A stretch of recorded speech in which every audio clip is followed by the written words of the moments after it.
દરેક ઘરે ઘરે માતા ઉપરથી લોકોનો વિશ્વાસ છૂટી જશે. સાચી વાત. કે કોઈ માતા જ નથી. અમે બધી જગ્યાએ જઈએ છે, બધું લોકો કેમ કરે પણ અમારું સારું થયું નથી. પણ કોઈ એવું નહીં. જો અને હું ખાસ કહું છું કે બધા બતાવો કે માતા નડસ. કોઈ માણસ એવું આજ સુધી કોઈ ભૂવો કોઈ માણસ કોઈ સંત સાધુ કે એવું નથી કીધું કે બેટા તારા કર્મ તને નડસ. કેમ કર્મ તમારા નહીં નડતા હોય? કેટલા બધા સારા કર્મ કરવા વાળા છોલા. કેમ કોઈ આજ સુધી માણસ કહેતું નથી કે કર્મ નડસ? આ ગોગો નડસ, પેલો ગોગો એવો નડશે ને પછી જો ગોગા નડે તો કશું થાય મન કે. જો ખરેખર તમે ખોટું કોઈ બતાવો ને કે ગોગો નડસ, તે ગોગો પૂજવા વાળા નહીં પણ જેને બતાવવા વાળો હોય ને એને નડે.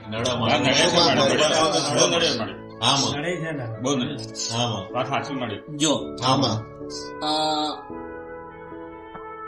કારણ કે જો આવા લોકોને ધીરજ નથી. લોકોનું કેવું શું કે દુઃખ વધ્યું, પણ હું મેલડી એવું બોલું છું કે દુઃખ નહીં, તમારી અંદર દુઃખ નો જે સહન કરવાની શક્તિ છે ને પૂરી એવું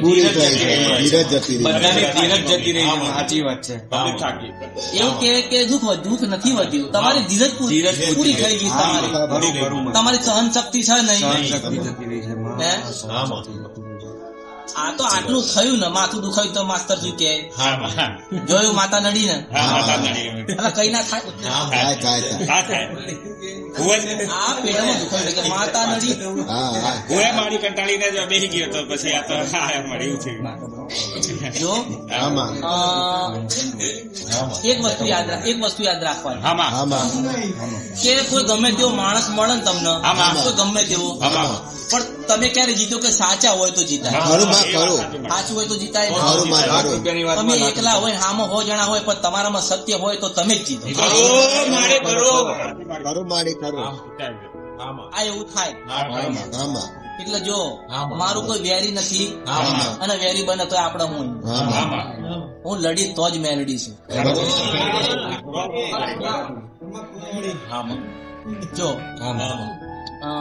જો માણસ ખાલી પોતાની માતાના હવાના હાથ, જો હું તો એવું કહું છું કે દીવા નહીં ધરો તો ચાલશે, તમે એની આગળ ભજન નહીં કરી શકો તો ચાલશે, પણ ગમે તે એનો સમય થાય ને 2 મિનિટ તમે આગ બંધ કરીને એમ કહેશો ને કે મારી આ માતા ગમે તે માતા તો એ માતાને ખબર પડે કે મારા દીકરાએ મને યાદ દીવા જો આ દીવા